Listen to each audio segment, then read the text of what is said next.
brought to you by Pacifico. Live life, anchors up. Luka and the Mavs find themselves bit of a bind tonight, facing elimination down 3-0 to a fired-up Warriors team.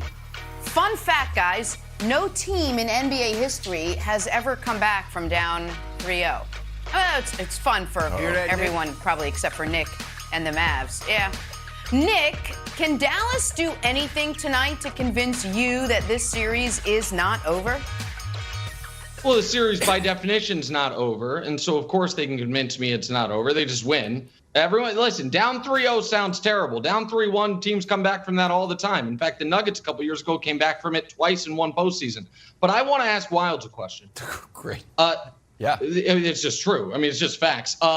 Wilds. I know, I liked it. You're with me that this series is incredibly close, right? That is, I don't know why we're talking about 3-0. Incredibly close. I don't. No. I don't. Why are we talking about 3-0? The score of this series is 7-5. It's 7 quarters Golden State, 5 quarters Dallas. That's how we do these things, right? Like even if today Dallas wins. No. It's the NBA playoffs. It's a good panoply of all the games and themes and ideas. They come together and we do the television show. And I'm just curious, Wilds, because you have been down on the Mavs. You've talked about how Luka is preventing Maxi Kleber from being his best self, how if Luka would just let Frankie Nicotine take more shots, maybe the Mavs would be better. But now that you've really dug in and become a quarters guy, you're going to be – you think the Mavs are right there. That this series, maybe it says 3-0 and maybe it looks like Golden State's the far better team, but really the Mavs have played them. The Mavs could just as easily be up 3-0.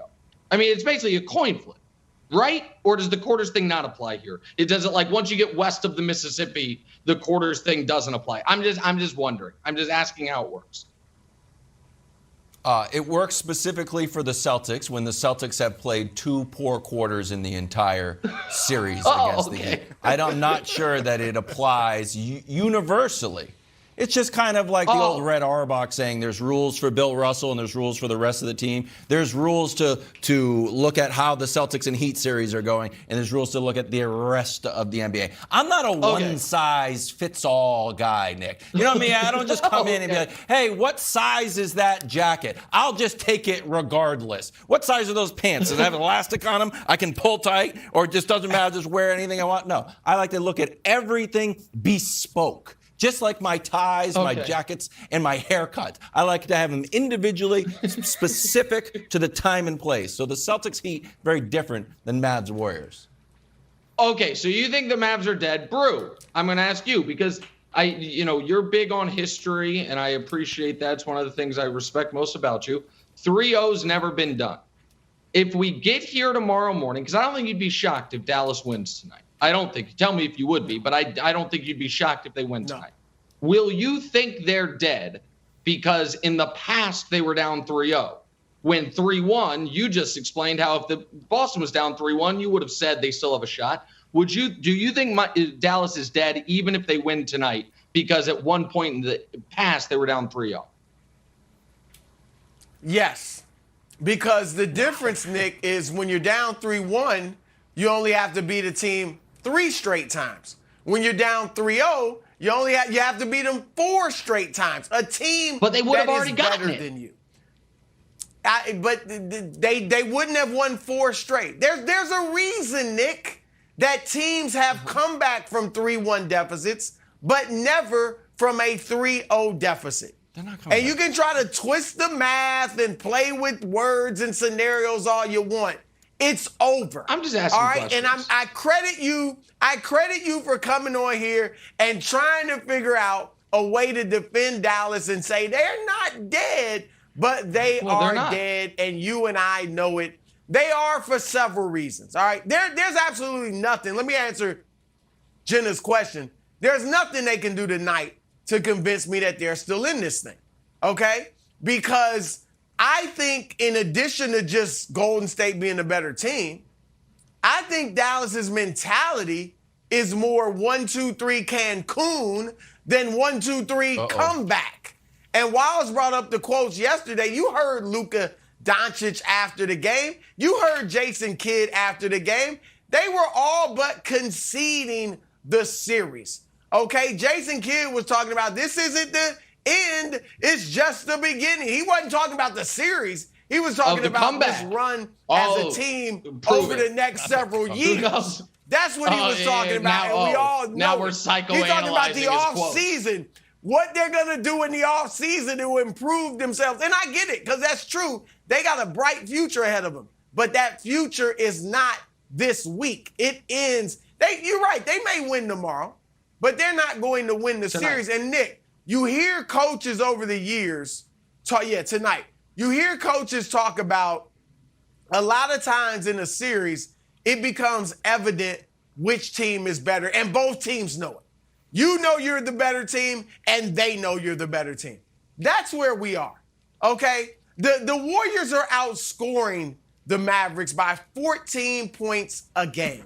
They're out-rebounding them by 14 rebounds a game. They're getting 10 more assists per game, and the Mavericks players, no doubt, are sitting there saying, look at the ball movement. Look at the player movement. Look at everybody getting involved, everybody eating. The way they play is superior to the way we play, Wilds. Not to mention, they're hitting 53% of their shots. All right? That's crazy. They're hitting more than half of their shots and 40% of them from three. So Dallas knows this is over. Nick, I'll throw you a bone.